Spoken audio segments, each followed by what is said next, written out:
All right, everybody. I have three of the young guns here with us, and these are just my friends that I feel like you guys should know more about.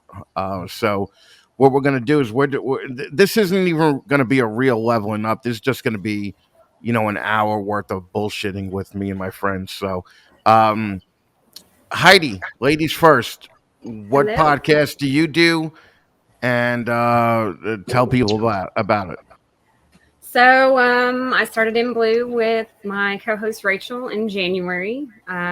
It's a kind of different kind of reptile podcast. We actually don't talk a lot about reptiles.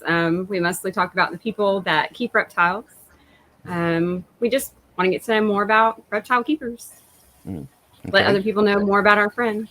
So All right. And fucking Brian, what show do you have?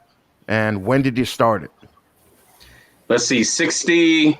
Like I said, I started 61 weeks ago because I've done it 61 weeks consecutively. And that started with a morning coffee show called What's in Your Cup. Okay. And fucking Tom, up at 1 a.m. in England, helping me Yeah. out. Why? What's your podcast? The podcast is that Woolfie Royals podcast, um, primarily based on UK breeders, so a little bit different to what you guys have got over there in the States. We have a lot of breeders that you don't really hear about. They've been doing it for 25, 30 plus years, loads and loads of experience. So yeah, it's just bringing the UK breeders to the forefront. Okay. All right. Yeah. Well, I mean, look, I watched Ted Lasso, right? So I'm pretty sure I know what's going on. Yeah. I'm pretty sure I know what's going on in the UK. So That's it. you It's know, exactly like that. I knew it. I knew it was. Yeah, I got friends, man. I'm a Um, Ted Lasso fan too. yeah, big time, right? and you wouldn't think a guy like me would be into Ted Lasso because it's very positive, it's very inspirational, it's very cute. But man, if that's not the goddamn best show on TV, I don't really know what is. So Heidi, yep. why did you start a podcast? Like what made you think, oh, this is what I want to do? So it actually wasn't my idea. I Rachel approached me, I don't know, November of last year and was like, hey, I really want to do a podcast. I want to have a co host. Would you be interested? And I died inside. I freaked out. I was like, I'm going to have to get back to you about that. I'm really nervous when it comes to all of these things, being on camera and talking to people. And you can ask Chris, our first interview was really kind of funny. Oh, it was But horrid. it was Horrid. awful. Like it was so bad. It was actually at Arlington, and actually, and it was just audio, right? There was no Yeah. video at that No. time. And I actually told Heidi, I was like, "You are horrible at this." But like we should I not. was really Yeah, so, but in my defense, I told him ahead of time that I was going to be really bad at this.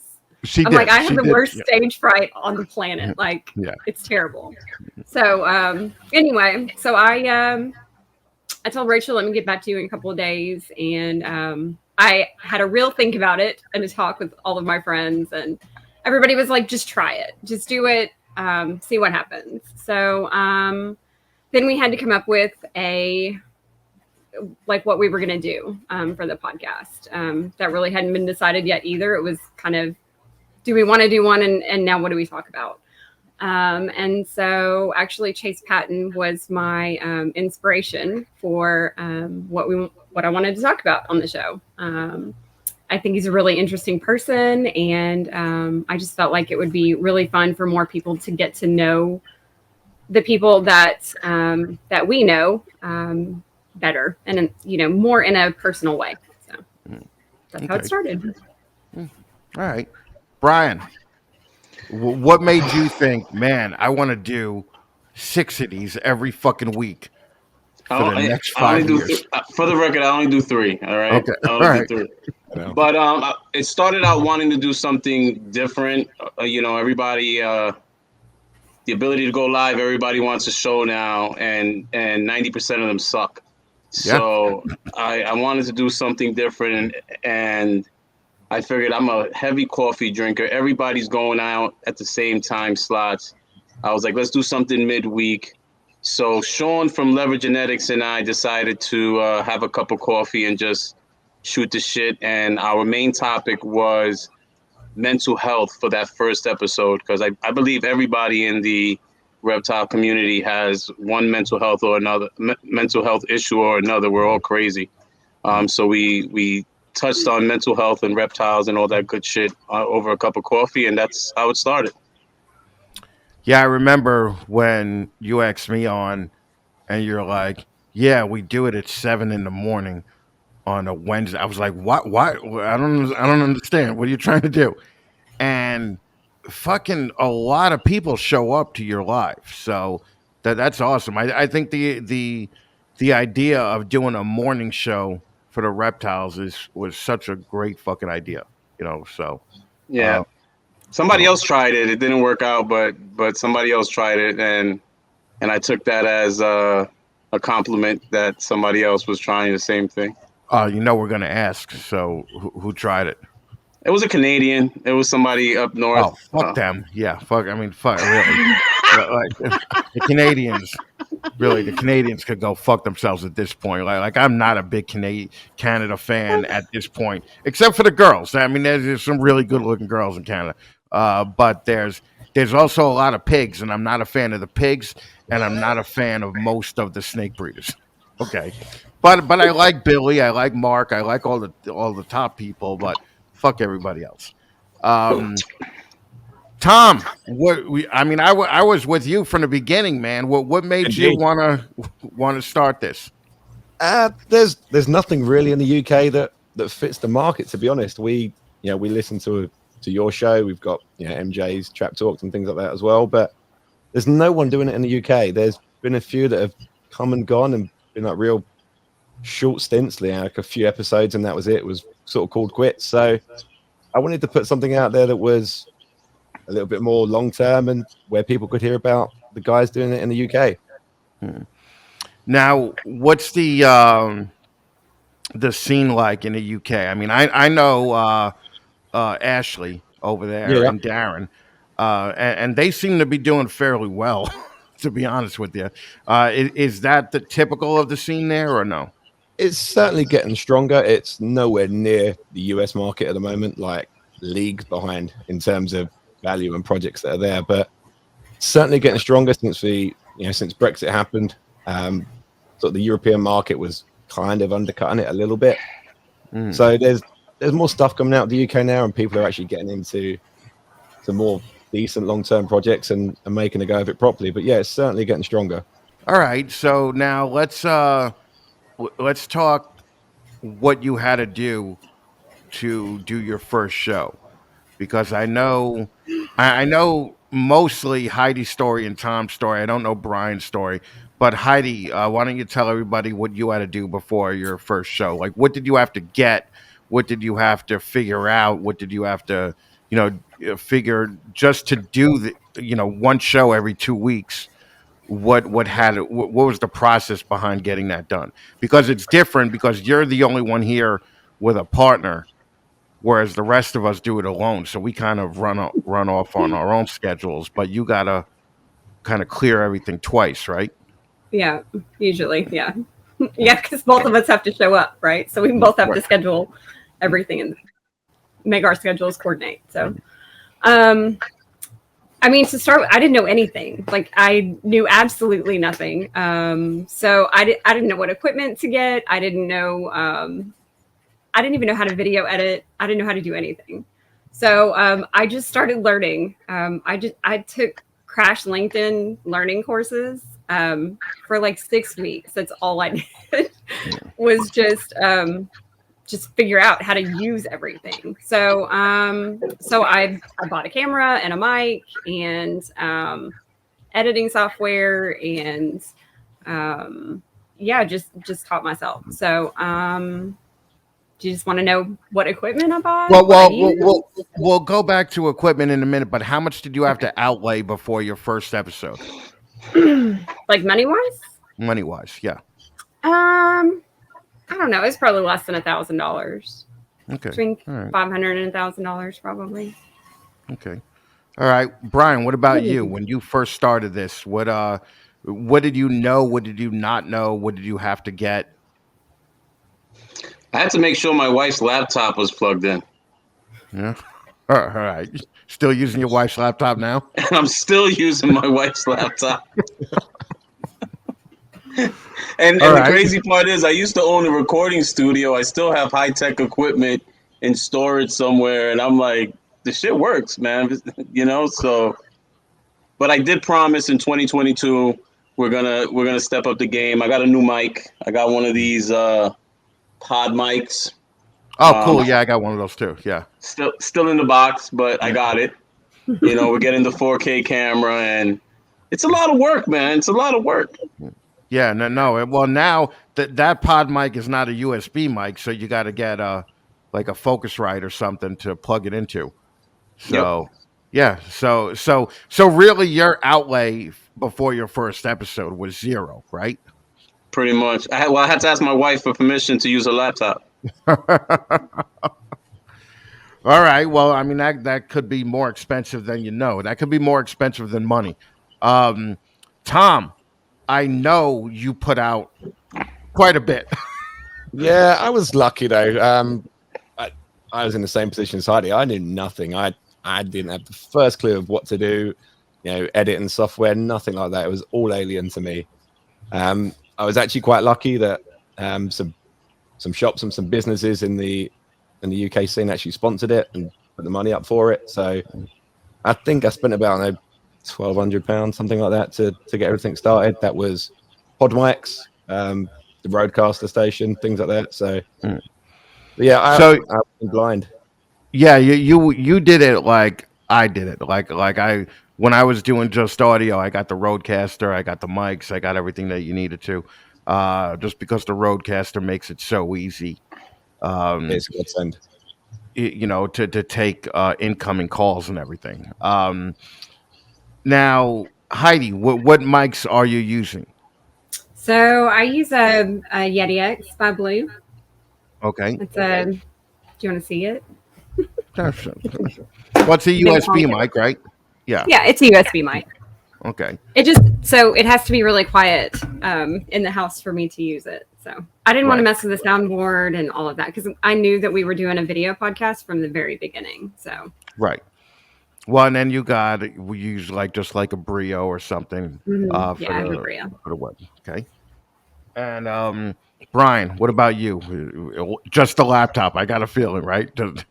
No external mics, built-in camera. It's touchscreen though. It's pretty cool. Like I could touch the screen. Okay.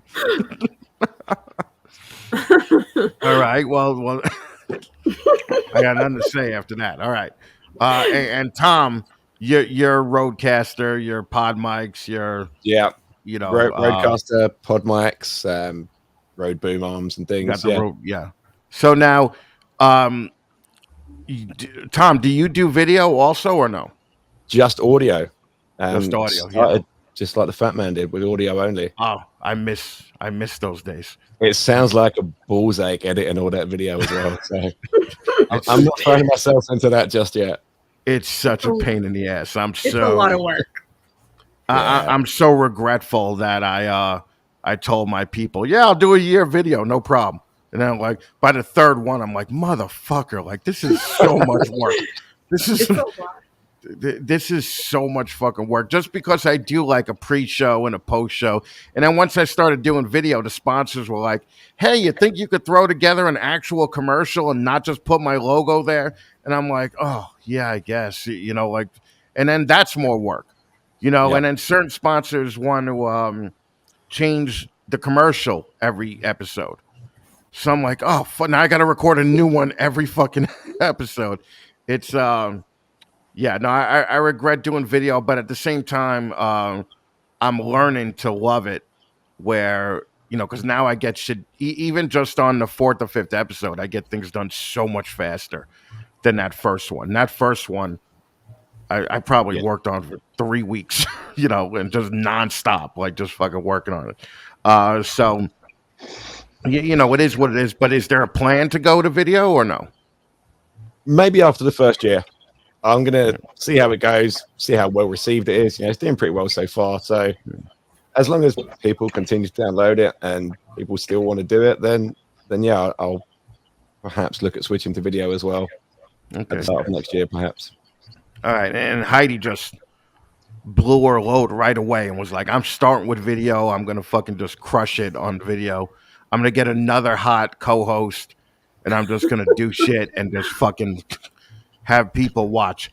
But you're 3 episodes in, right, Heidi? Or 4? 4. Okay, The fourth so one you're was 4 this week. Okay, so are you liking it, or is it proving to be like enough aggravation to be like, oh well, this is going to be short term, definitely. Oh, no. So for one, I committed to a year up front, period. I said I'm going to do it for a year, see how it goes. Like an episode every other week for a solid year. So I'm not getting out of it for a year at least. But no, I still really enjoy it. It takes me forever still to edit. I'm trying to be less picky about things. But it still takes me a long time. I just learned how to do it. So, I mean, I've only had the skills to do any of it for the last 6 months tops. So, Yeah. Well, it was funny too because I think Heidi bought a laptop before she started the podcast, I forgot about that. and I was just like, yeah, you know, cool, buy a laptop, don't spend too much. Heidi literally went out and bought like the most expensive MacBook Pro available that they, you know, and I was like, dude, you got everything. Yeah, I mean, you have a whole studio in your house right now with that, you Yeah. know, with that one fucking computer. So you may as well just use it. I mean, Heidi got better computer shit than I got, you know. I'm a tech And, person, so yeah. Well, you know, normally so am I, but fucking, you know, Heidi's like, yeah, I bought a MacBook M1 Max Pro, and I'm like, Jesus Christ, I'm like, fucking, that's a little bit of overkill, but no, I'm glad. Bryan, you you do not have an M1 MacBook Pro Max. I have a MacBook Pro somewhere, Right. but that thing is like 7 years old, so it's probably not the same model. So what are you running off right now? This is a HP Hewlett Packard laptop. Right. Yes, Chris, a Hewlett Packard laptop. Yeah, you sound like my dad. It's a Hewlett Packard. Yes. All right. Fuck, Tom. What kind of computer are you running? I'm running a Microsoft Surface Pro. That's what I'm using. Right. Yeah, you have. It's funny because you have the exact same setup as I did when I first started doing just audio. So I got the laptop for free, so I can't complain. Yeah, fucking A. My cousin works in game design, and he used to use it when he was doing like conventions and shows and things. He went out and bought a MacBook, and he said, "I got no use for this. Do you want it?" And I was like, "Damn fucking right, I do." Yeah, just use it. Especially for audio, you could get away with a lot less. Oh yeah. You know, than if you have to do video. So, Bryan, what are your like? What's the 3-year plan for your show, basically? Oh God, I didn't even know there would be a 1-year plan, and in 61 weeks, I'm 181 episodes in. So, I've threatened to leave, and then I get like death threats on my DMs, and it's crazy because 181 episodes in, I'm just as bad as I was the first episode, but people still want to watch. Please, so tell me about it. I know. So 3 years, right now, all 3 of my shows have sponsors. I've never asked for a sponsor, so I thought it was pretty cool to have people want to sponsor the show. So all 3 of them have sponsors. I think if we're going to look at a 3 to 5 year plan, like I said, this year, we're going to step up the equipment, and then we're going to make interviews more intentional. I have a lot on my plate, so I'm a little bit lazy, and I'm fortunate that I do get guests to agree to be on the show, but I'm rude. Like, you know, I'll hit up people the same day, like, hey, what are you doing tonight, or what are you doing tomorrow? Have a cup of coffee with me, you know. Right. Right. So a little bit more intentional, and I may take on if we do go to increase the audience, I may take on like an intern in media or something to help with that. Okay. All right. And Heidi, what about you? Do you have any plans after the first year or? Well, I mean, obviously, I would like to keep it going, but I don't know. I mean, I've got some ideas for some like additional shorts and things Mhm. like that to add, just to throw some extra things out there on Instagram and YouTube, just so people have something shorter to watch. The podcast itself is always under an hour, so I think it's pretty reasonable. But sometimes people just want little clips, so Right. I've got some ideas for that. But other than that, I just want to see how it goes. Like I think I can think of 100 people to talk to and get to know better. And so the list it just grows every time I think about it. So I mean, I imagine I could just keep doing this for indefinitely, but Right. Well, okay. And well, and Tom, what about you? What do you think is a 3 year? I'm in the same situation as Heidi. Really, I would love to do it after the first year. I've committed to a year of it to see how it goes, and hopefully people enjoy it. If people still want to hear it after that, then I'll keep doing it and going forward with it. But say after the first year, perhaps video as well will be something that I'm going to add into it. And again, a few little specials. One of the ideas we're floating around is a charity episode where we all get together. The mic goes in the middle of the table. We get drunk and we talk about shit, and people pay to download it, and that gets sent to charity once that's downloaded. Right. Right. What's the big charity in the UK for reptile relief? There's not many. Obviously, you got your mainstream ones, but people tend to shy away from those. In the past, I've done charity things and donated it to places like Mind, which is a mental health charity in the UK. I've done raffles and stuff to Crisis at Christmas and things for homeless people. So, yeah, anything like that, anything that's sort of fitting and deserving at the time, really. Okay.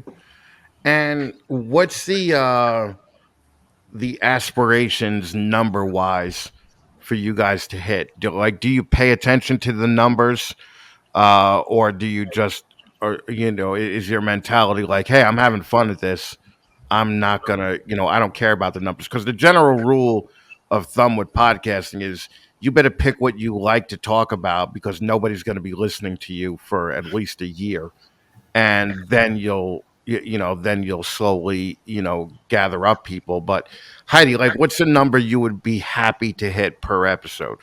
if I could, I mean, at this point, like year one, if I could do 500 to 1,000 people an episode, I mean, I think that would be pretty good for, especially for the first year. Right. Right. Okay. And Brian, what about you? I'm happy. Let me see. My goal, the first episode was 5 people. We crushed that goal. I mean, Right. 7 o'clock in the morning on the Wednesday. I think our first episode, we had 70 something people live. Yeah. So that was pretty cool. I mean, honestly, I really don't focus on the numbers. I focus on percentages and watch time. So when I look at the analytics, I try to see how long I hold the viewers that are watching. And Right. when I see others post their analytics, I think that the show does pretty well. Like, we have really pretty decent watch time. Like, I always say I have the best viewers. Like, who the hell wants to get up and hear my mouth at 7? My wife doesn't want to hear my mouth, And these people get up, and if I'm late, my DMs go crazy. If I'm late, like, they're like, "There's no show today," and I'm like, "You people are like crack addicts," and I'm slinging the crack. So That's cool though. yeah. I mean, the one that we did, dudes were getting up at 4 in California and fucking watching it, and I was just I like, have why? I have West Coast viewers. Yeah, it's really cool. I mean, you've had a couple of them on your show. Yeah, Uh, Jerome was uh, one of them. Yeah, right. So Jerome, Redwood, Andrew. So it's really cool, Hardy. Like, when you see the West Coast get up, you're just like, that's just a whole another level yeah, of love. And your show is still one of my favorite top 3 shows. It was an instant favorite. Like, that was a great show. Even though the audio got all fucked up. Yeah, Chris sabotaged me, guys. Just so you know, Yeah. just for the record. Yeah, Chris doing I the did the echo on the same nice shit. thing, on the Christmas episode. So, um, Tom, what numbers are you aspiring to hit? Same as Heidi as before, really. If I can hit 500 to 1,000 an episode, that's for me is pretty good going in the first year. We're around that mark with the 2 episodes I've put out at the moment. So yeah, if it can continue that way and it can continue to keep growing, that'd be quite nice. But yeah, if I can get 500 to 1,000 each episode, I'm quite happy with that so far. Right. Now the issue is everyone here has sponsors except for Heidi, right? Correct. Right. And Heidi is doing it right, though. I think like I didn't go after sponsors for like 3 years before you know, because the numbers that I had, like, look, I know you guys are saying 500 to 1,000 is great numbers, right? But in reality, that shit is dismal, right? It's like fucking, especially if you have, let's say 1,000 views, but your watch time is only 7 minutes per fucking show, right? Yeah. That won't even give a chance for your sponsors to be heard, right? So, what are you guys going to be giving your sponsors? Like, this is more for Bryan and Tom, where it's like, why, like, how are you justifying your viewership to your sponsors? And this is just for new people coming in that are going to want to try to get sponsors right away. For Come on, me, Tom, you got the accent. You go first.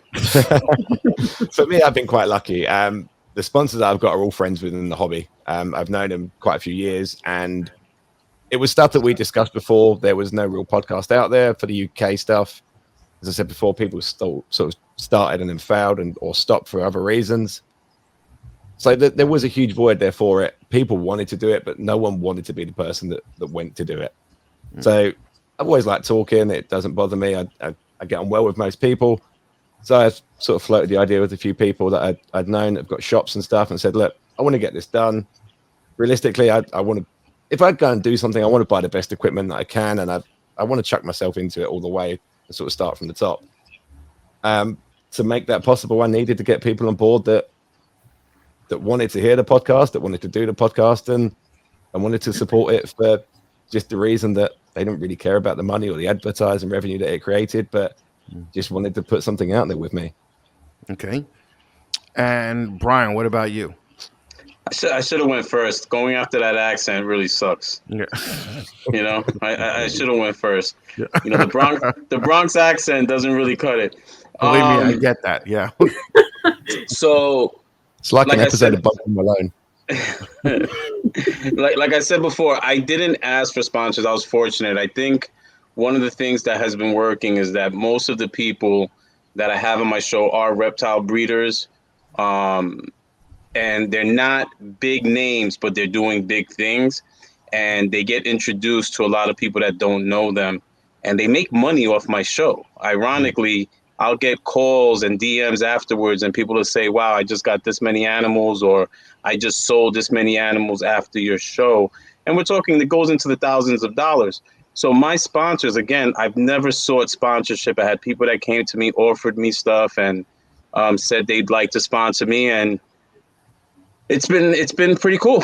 It's been pretty cool. But if I were to seek sponsorship, it's exactly what you're saying. There has to be a quid pro quo, and you have to have a product that's deliverable. And that really hasn't been on my mind. I do this for fun still. And Heidi, you're going to go after sponsors, but you're not going to go after sponsors until 6 months down the road or a year down the road, right? Yeah. So the same thing. I committed to a year, and I said I was just going to do it my way for 1 year, with no sponsors, obviously with my co-host, but to just, so I had full control. Like, I didn't want to give someone else the show, right? Or be put in a situation where, like, I had to do something different than what I wanted to do. So, and and I didn't want commercials and things like that. I mean, it's enough for me to get through a show myself without trying to do, copy and things like that. So Yeah. No. I mean, I get it. Right now, the sponsor commercials on my show are the most complained about segment of the show because they're like, you have 8 commercials throughout the 2 hour show. It's just like watching TV, and they all go for like 2 minutes apiece, right? So, yeah, and my response to the complainers are just like, fuck you, the show wouldn't be here without the sponsors, because I love doing this, but I don't love doing this enough to do a fucking 2 hour show every 2 weeks with however many in between, or over the course of, the year without getting some kind of help, doing it. And I remember I was talking to Ozzy one day and he was like, no, fuck that. He goes, make as much money as you can because you're not really into the animal part of it. You're not breeding. You're not making money off, selling animals or anything. So, take the fucking money and go. And I've been lucky enough to have like all these great people, that would come in and sponsor. So, but I understand that it is a tightrope at the same time. Now, Heidi brought up something before that I want to go back to. You said you could think of 100 people that you want to talk to, right? And I'm sure that's the same for Bryan and Tom. Um, but I mean, does everybody else want to hear from them same 100 people? Like, what's your process in picking a guest? Because obviously, you can't pick a guest that has like that nobody's heard of. you know, you have to pick a guest that at least has some sort of local following or whatever. What's your process in picking a guest? Let's start with Bryan on this one. They have a heartbeat. No, I'm just kidding. Uh, so like I was mentioning earlier, if there's someone that I see that has potential, and they may not be a big name, but they're doing something. So I kind of have a balance. Like you'll see people that have small followings, then you'll see people that are into the tens of thousands. Then I'll go after people like you and Rude Dog, that have huge. I mean, Rude Dog has 180,000 followers, and you don't see too many interviews with him. That people that are really interesting in what they do, but yet we like the reason I wanted to have you on my show was that you're always on that side of the mic, and I wanted to have you on the other side of the mic so we could kind of do that role reversal. So there's just different aspects of it. Then I've had people that have pretty much just shit the bed, where it was just like pulling teeth, and you're doing everything possible to try to make it an interesting show. So it's kind of like you shoot yourself in the foot, and you just try to make it through that 60 minutes of Right. torture. Yeah. So Believe me. no, I'm sure you understand. So That's it's why a combination. that's why I limit them to 15 minutes. All right. Like a buzzer does wonders. Like so. Um, but I'm sorry. Go ahead. No, so that's what it is. It's just it's a variety. Like it'll be so the what's in your cup show, the coffee show. I say that what we're doing is we talk about the good, the bad, and the ugly of the reptile community.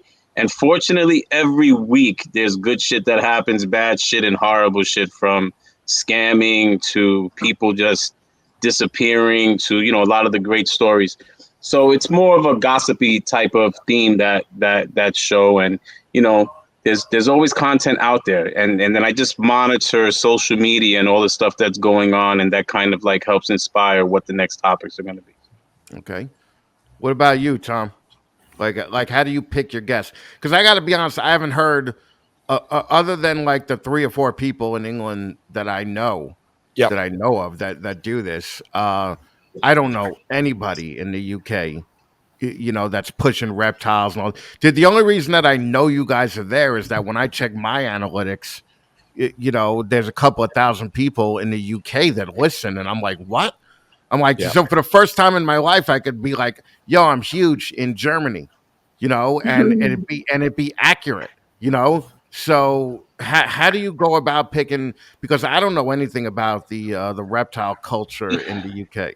Oh, it's a hell of a lot smaller than the States. So the pool that you can select people from is a hell of a lot smaller. Mm. But there is some people that have been doing it for years and years and years that just don't advertise themselves, don't put themselves out there. They're typically more old school. They're not really into the technology side of it. They don't use Instagram. They don't use Facebook that much. Mm. The first episode, Dave Davis, he's been involved in reptiles for 40 odd years. Importing from the Barkers and things when reptiles and snakes in particular were first coming over to the UK. So there's been people that have been involved in the industry for God knows how long that just don't put themselves out there. So there's always those sort of people you can draw from. Scott Wilkinson, another one. He's been involved 30 odd years. He's going to be the next episode coming out. So there's plenty there that have been involved for a long time, have been around the industry or the hobby for a long time. But then you are getting into the likes of people that maybe been involved in it for 4 or 5 years, or they're just coming into it. So I try and incorporate a new breeder, like a new upcoming breeder that's maybe had like a season or two under their belt, and that's it. And that kind of helps keep it a bit fresh and give a few more guests as well. Mm. Okay. And Heidi, what about you? Well, like I kind of know your process a little bit because we've talked about it, but tell everybody else about the process. So, I mean, we try to find people that are just interesting to us in general. We also try to find people that do things different, like that aren't all ball pythons, because I mean that's what we breed. So we try to find people outside of that group, or just people that we find super interesting. We also, I kind of have a little bit of a rule: if they don't have as many followers as me, we think about it a little harder. If they have more followers than me, then I mean it benefits both of us, right? So yeah, that's kind of how we do it. So you do look at the numbers because I'll admit I look at the numbers all the time. Like somebody could be mad cool, and if they only have 500 friends, it's like fuck this guy. I'm not I'm not going to do this. This doesn't benefit me at all because then it'll be a lower rate. Listen, I don't want to brag or anything, but in the last year, I made $42 on YouTube. Okay. So Fucking huge. That I'm is just fucking saying huge. that it all goes back to that. YouTube won't even send you out a check until it hits $100. Okay. So I am a year and a half away from getting my first YouTube check. Okay. So I think I know what I'm talking about. Okay.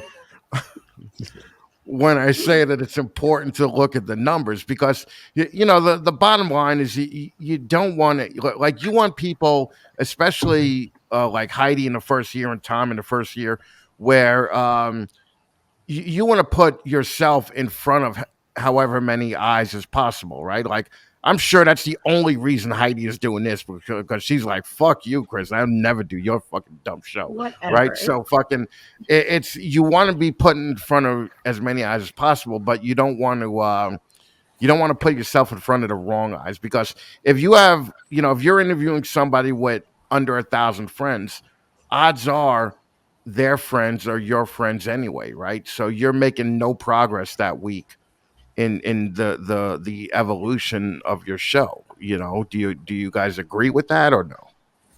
I think it's definitely more important the first year. Like after that, and once you kind of have your listener base, you can kind of play with it a little bit more. And I think you do that quite a bit, Chris. Like, but I feel like the first year you really have to, like, I feel like I really have to stick to my guns and really be consistent about social media, which is not something that I did before. Like I had to learn all of this, y'all. Right. I didn't really social media before, so there was a lot of that I had to learn how to do. And I think you just have to be. I think you have to be super consistent and super out there, and you do kind of have to worry about the numbers a little bit because if people aren't watching, then you're doing something wrong. Right. And what's the point? I mean, that should be right. There should be at the very minimum a percentage of subscriber growth every month, right? I mean that's realistic, right? It's not it's not like, oh, you're a dick because you just want views. It's just like, hey, no, but I want I want to be put out in front of as many eyes as possible. So at the end of the day, really, everybody says that we're doing this for fun, right? But the reality is there is some kind of payoff, right? I mean, like Tom, you're a couple episodes in. What was your payoff? Believe me, I know how the high you could get after that first episode. Yeah. And Brian, I know the high you could get after you get a really good episode that is going to be great. So um, how did that work with you, Tom? I've got it quite easy in the fact that I've only got to find, I'm doing one a month, so I've got to find 12 people for the first year who I think can, bring something to the table, offer something in terms of numbers downloading and listening. And in the UK, it's fairly easy at the moment. I can pick 12 people right now that I would like to talk to, who've got a pretty good following on social media and could, get those numbers up. Nobody wants to do it and fail. Nobody wants to do the podcast that nobody listens to. The payoff for me, like you say, is that first episode where people are downloading it, posting up, they listen to it, they've enjoyed it, and you can see people around the world, like you were saying earlier, when you look at the analytics, people in the US, people in Germany, Holland, etc., that are listening to it. It's getting some reach out there, and that feels good. Brian, what about you? As far as reach goes and all that other fun stuff, I mean, do you pay attention to it? And really, like, what this is a long way of getting to the question. Like, have you ever, being that you did 180 shows, right? Have you ever thought, man, this show is gonna crush my fucking numbers? This show was so good that it can't possibly not triple my numbers. And then it was one of the lowest rated shows that you've ever, you know. 100%. I really don't, like I said, I don't focus on the numbers. I get a lot of feedback and interaction, and I have live chat. So that's kind of what the energy I feed off of. The payoff for me though is setting an example for my son to do it, because that's what this is all about for me. For me, it's really not fun. I'm just trying to create and establish a digital footprint for my son so he can do that. I mean, we go to shows, the kid's a little freaking celebrity, and that's been the payoff. Yeah, that's been the payoff. I mean, he's very well known. He's been interviewed by Miguel, and when people see him at shows, they're very familiar with him. So that's the payoff for me. I have fun because I just talk so much shit that my mom always said, you should get paid for it. And in other fields, I've learned how to do that, and I've benefited from that. And this is just a natural situation for me to sit with others and talk shit. Like, I have no script. I've never had a script, and I refuse to ever have a script. No, me neither. Yeah, I've never taken a note, before I come into a show. I'm like, fucking, let alone a bunch of notes that would be described as a script. I'm just like, no, I don't need. Hell, I forgot we were doing this tonight until like an hour and a half ago, and until Derek canceled, I forgot we were doing this tonight. So it's it's the same way with me now. I think Heidi is a little bit more scripted. Like Heidi definitely does. You could tell Heidi knows about her guests. I try. More so than me. Like I'll ask Justin. I'm like, what kind of snakes do you do? Like, mainly, like, what do you try to put out? Because I just don't give a fuck. But Heidi does it a little bit different, right? So Heidi, is your prep? Also, I know that Heidi gets hers done within like 5 or 7 days ahead of time, just to make sure it's done. Yeah. Yeah. So we have to record at least 2 weeks ahead of when the show's released, because I need that long to make sure that everything is done, and I'll upload everything the weekend before, and the show releases on Thursday. But I can't help it. So. I don't even schedule my uploads. I'm there like a dick on like the 14th and the 31st of every month at 11 o'clock. Being like, okay, now I'm going to upload it to YouTube and to Libsyn and to all this other shit. So I have no, there's no good workflow that I use. And I've been doing this for 6 years now. And I still do it just as stupid as I did, back in 2017. It's just, but and occasionally it looks better. Like, one episode I'll get the camera just right. The next episode you'll be like, "Fuck, why is Chris's camera so dark?" And I'm like, I have no consistency, at all. But it's fun. I mean, that's the only reason that I still do it is because it is still fun, and I get to bitch where I hate going to shows and I hate going to fucking see people. So if I could bitch from the comfort of my own house and still make sure that a bunch of people listen to it, that's the benefit of it for me. It's basically me just trying to make people laugh from 300 miles away or 3,000 miles away. So Heidi, dream guest. I don't know. I have no clue, to be honest. I know you're a dream guest and you don't. Jesus, we'll come back to you. Bryan, what about you? Like, who have you been trying to get on that just won't come on? Oh, man, I've been fortunate. I mean, when I got you, I was really happy. When I got Brian Gundy, I was really happy. Like, I guess you know who I would like? The Evil Morph God, because he's just another one that he can tango. And I would love to have a cup of coffee. And to be honest with you, I don't get starstruck. I used to work in entertainment.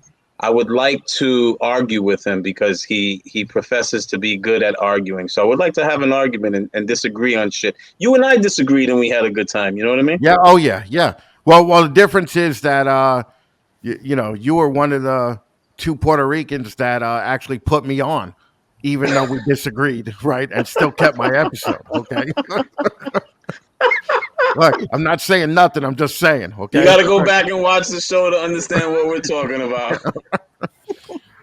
And I noticed that Heidi started chuckling a little bit. She didn't even know what dream guest meant, did you? Well, no, I did, but the person you're talking about, I didn't think about it because I've just given up.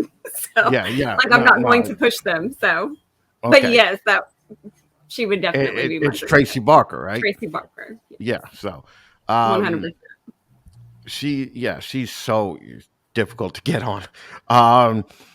Tom, why don't you name some fucking English dude that I never heard of?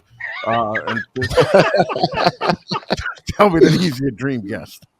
No, I would like to get some of the big US breeders on. That would be the goal towards the end of the year, hopefully, when viewer numbers are there and people are going to benefit from it. But yeah, certainly, Justin, Aussie, people like that would be fantastic. Will at Royal Canadian, another guy that I really like. I'd love to get on. I suppose it's different for you because you will have you see these breeders sort of week in, week out at shows, etc. So you got a lot more common ground and a lot more friendship with them. But yeah, certainly for me, Justin, Aussie, Will, just guys like that I'd like to get on. Well, the only reason that at least I got big people on at the beginning was because we spent a fuck ton of money with them. And I was just like, dude, I'm starting a podcast. I just wrote you a fucking $22,000 check. Come on the fucking podcast, will you? And then, fucking they agreed that way, But also, the thing is that, do you think that people like us are almost kind of taking all the push out of the hobby because we're basically all going after the same people, right? I mean, I've seen I'm definitely trying to go outside of the reptile community, but in reality, everybody is going after some kind of ball python guy, some kind of do you think that people are just going to get sick of it? Because as far as I'm concerned, and I don't mean to sound like a dick with this, but if you have under 100 views, okay, on any video, okay, or if you have under 100 downloads on any audio, you're just getting in the way, right? Like fucking, because what's going to happen is I'm gonna fucking listen to you, or I'm gonna watch your dumb podcast instead of watching, like, enjoying myself and watching like Hawkeye or fucking Loki or something like that. Like, so do you feel like there's too many cooks in the kitchen right now, and there's too many podcasts out there? And Bryan, I know you have a lot to say about these shitheads that are constantly doing their lives and nobody gives a fuck. So, like, give me your opinion on that. Is there too much of an oversaturation right now with podcasts in the market? With I reptile say podcasts in the market? I think definitely. I mean, I think if you're doing a live and you're doing a live with one person, just fucking video chat them. You know, like why take up the airwaves and distract somebody from catching something that might be good. And I 100% agree. I mean, I've done shows, and literally right after the show, I'll have other podcasters telling me, "Wow, what a great show! I have to get that. I have to get them on my show now." And I'm like, "What the fuck are you gonna ask them different than I did?" Right, right. Like. What are you gonna ask them? Like I don't want to, and trust me, you look at the big names and I get it. I hardly ever go after anyone that has a big name, and it's exactly for that reason. How many fucking times are you gonna hear the same story, the same questions, the same answers? I'd rather get fresh. I'd rather get new. I'd rather get that person that 3 years down the road become that big name.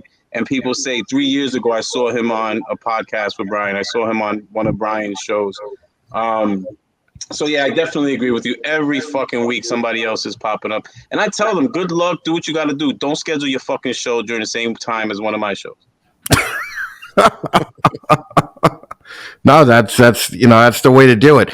I think that there is room for everybody doing this, but I don't think that there's room for people that just throw this like, the thing that I don't like about the lives, to be honest with you, is that anybody could just pay StreamYard, $5 a month and do a live. Okay. And in a world where people do video, like in a world where videos look like Cusco's look, or look like Miguel's look, at least get your stuff to look as good as theirs before you start doing a live. Like, you guys know my feelings about people's backgrounds and all that other shit. Like, if you're laying in bed doing a live and you tell everybody that you have a podcast once a week, it's not really a podcast if you don't get out of bed. If we could see your headboard in the back, or see your fucking nasty ass fucking sweat stained pillow, it's not really a show, right? Right? It's really just like it's just like two dickheads talking. And the thing is that people, like, two dickheads will talk to each other for hours at a time. Hours, For hours, right? Like, fucking hours. and it's so painful. Like, have you guys ever done guest spots on somebody's podcast that you just regretted instantly? Like, Tom, have you ever done that? I've done a couple where I've been the guests, and it's hard because that when you're doing a podcast yourself, how you want to structure it and how you want it to flow and how you want it to go. But some people just don't do that. It's, you get on and it's just like a conversation, you could have over a telephone, and that's it. Right. So yeah, it's tricky, and I'm a bit of a perfectionist where if I do something, I want to do it well and I want to be proud of what I put out there. And I don't think a lot of people really care about that sometimes. Yeah, they just care about getting watched or saying that they have a show. Well, like, Heidi, you've been a guest a lot more over the last year, probably, right? Because I remember when we first did it, you were actually, the word on the street was how unapproachable you were. Okay. And I was always like, you can't mean Heidi. Like Heidi is unapproachable. Like, what is wrong? Like, you got to be mentally retarded to think fucking Heidi is unapproachable, right? Um, So you've been guest on a few podcasts over the last year or so, let's say. And did you ever think, I probably this one didn't really help me at all, or not? Not only this one didn't help me, this one might have actively hurt me. Okay, have you ever No, thought that? All right. no, no. No. I don't think any of them have been detrimental. I just don't like. I don't know that they've been overly beneficial. They just Okay. haven't. I don't think that any of them have been detrimental. So. Mm, okay. Brian, what about you? You just got this face like you're just waiting for me to call you.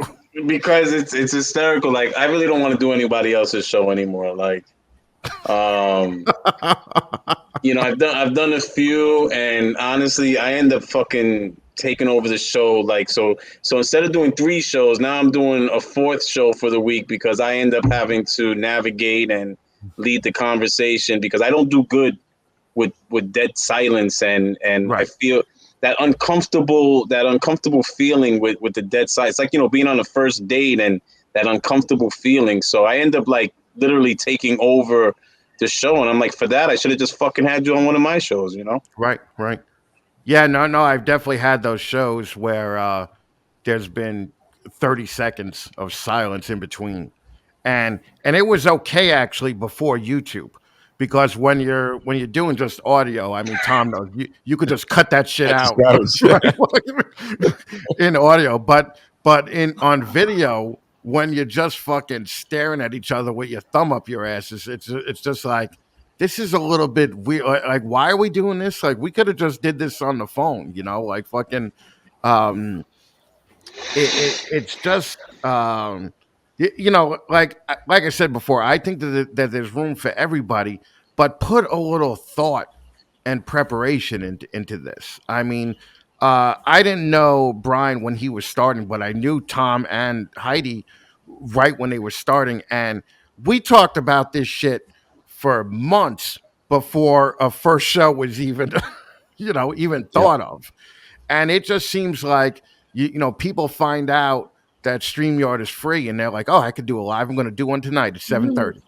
And they just comes out of nowhere, and you're just like, "Why the fuck did you waste every?" I mean, the Instagram ones are really the worst.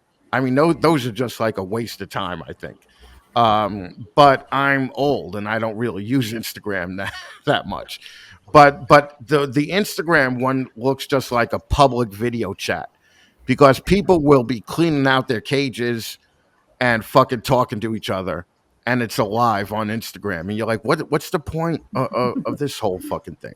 So Chris, what I hate about those is accidentally clicking on them, and then you're like, fuck, they saw me. And exactly right. and it was by accident. I'm trying to. I was just swinging through the stories, and it stops on the live, or you get a notification on your phone, and you go to take it off your phone, but you get in the live. Now they wave at you, and you feel fucking obligated to say something. You're one of 4 fucking people on the live, so it was impossible for them not to see you, and you're just like, shit. But I blame you for this because you make it look so easy that people think that they could just schedule a live and get on and do it, and that it's going to be, a great show, and I think that it's all your fault. So every shitty podcast out there is all your fault. I don't think so. I think it's all Sean Bradley's fault, and also I don't. Sean Bradley is responsible for this shitty podcast. Okay, but I've never hosted a live in my life. But like, I don't even know how to do it. Like, I basically, well, I guess I know how to do it because I got StreamYard, but I didn't even know how to fucking put everybody's names up. X, Heidi, and Tom. Like, fucking, I was like, how do you get people's names up? But I've never like hosted a live, and the only reason that I never hosted a live is because I'm terrified that only 9 people show up, and then I'll just look like a dick. But like Yeah, I've like got you. when I do the open Zoom calls, if only 8 people show up, I'm like, fuck, I'm a loser. Like, fucking nobody likes me. I'm just the worst. Like, fucking everybody just, and then I extrapolate it. I'm like, people are probably talking shit behind my back all the time. That's why they're not here. And I just become like the worst person ever. But when like 40 or 50 come, 40 or 50 people come to the Zoom call, I'm like, motherfucker, there's way too many people in here. We got to start throwing out somebody. So I really got to find like the balance in between. Like 15 people, I'm happy with. But yeah, I don't do lives because I'm so scared that nobody will show up. Doing MJ's live, I was fucking terrified that nobody was gonna watch it. And I was just like, it's gonna be MJ's lowest fucking podcast because what I hold no appeal to the California hip crowd. Like that's just so not my scene. I'm the old grumpy guy from New York. And luckily some people showed up, so I was happy with that. But I still went into it terrified that it was going to be his lowest rated show ever, and I'm like, I'm going to be the reason that MJ stops doing this shit.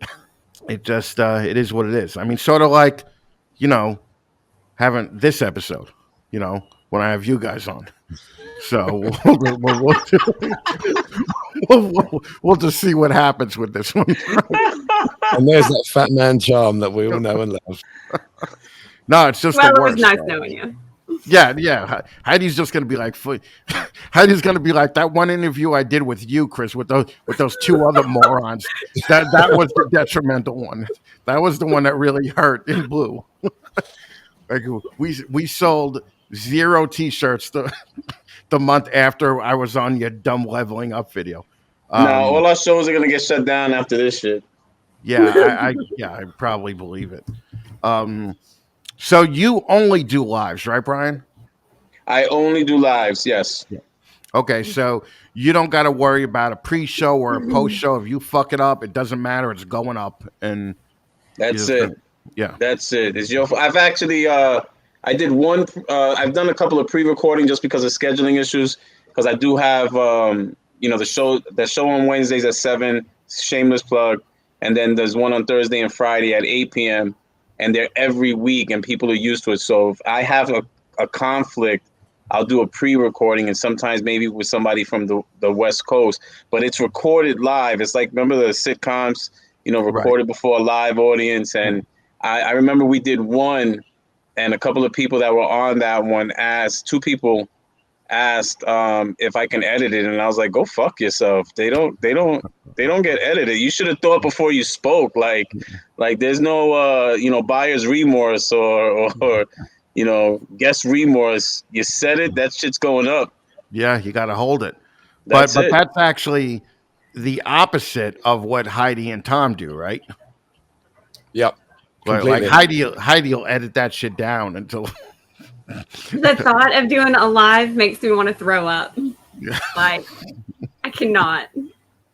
I can't even I struggle to be on someone else's live. Like the Zoom calls make me want to throw up half the time. The Zoom calls make me want to throw up half the time. Yeah, but not for the same reason. Right. Tom, what about you? You need the editing too, right? Yeah, I tend not to edit too much. I'm quite easy with what I'll leave in there. As long as there's nothing too awkward or nothing that's going to damage my reputation on the show before it's even got off the ground. But yeah, I'm pretty happy with taking out a few pauses or a little gap here and there. Other than that, I used to be like that, but now I do tell people, like I used to be like Bryan. I used to be like, fuck you. You said it, it's there, right? But the more I've gotten older, I tell people, I'm like, listen, if you say something stupid, you could call me within 3 or 4 days and I'll edit it out. But if it's past 3 or 4 days, it's in there forever, right? And I don't care about my reputation. It's been pretty much a shitty one for a long time. So, anything goes. So if they're horrible guests, the show becomes like a one-man show and they're just sitting there like a prop, Yeah.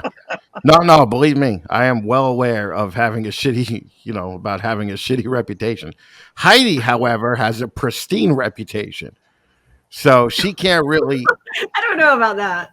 I'm pretty sure you do. Okay.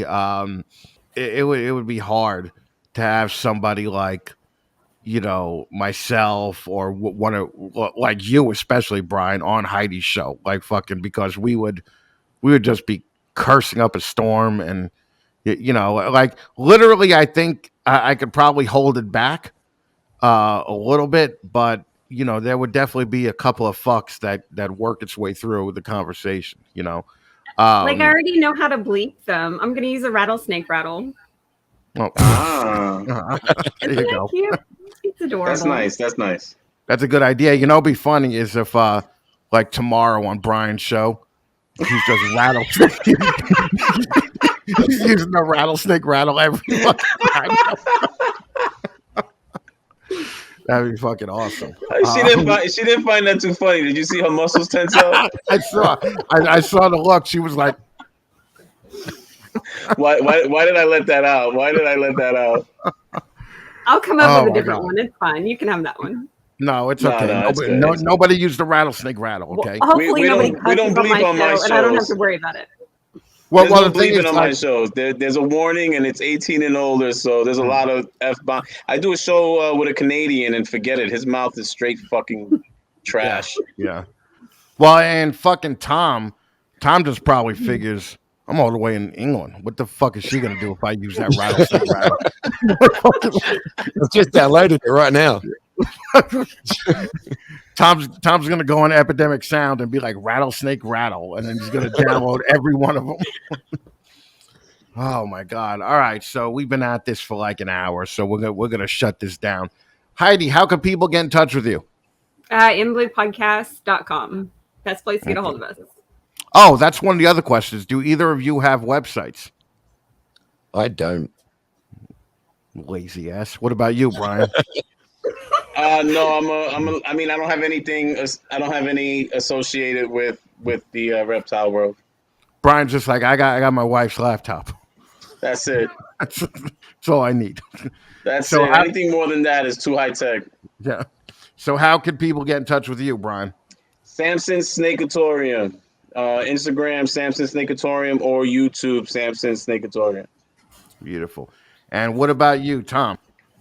Instagram, that Woolfie Royals podcast is where I do most of the stuff, sort of messages and posts. Or Instagram on my Breeders page if you want to speak to me, Woolfie Royals. Guys, thank you for coming on the show and fucking bullshitting with me for an hour. I appreciate you taking the time out on a Saturday night. I would thank you more, but I pretty much know what you guys would have done on a Saturday night anyway. So, Jesus Christ! All right, guys, have a good night. All right. All right. Bye. All right. Thanks for having us, Chris. See you later.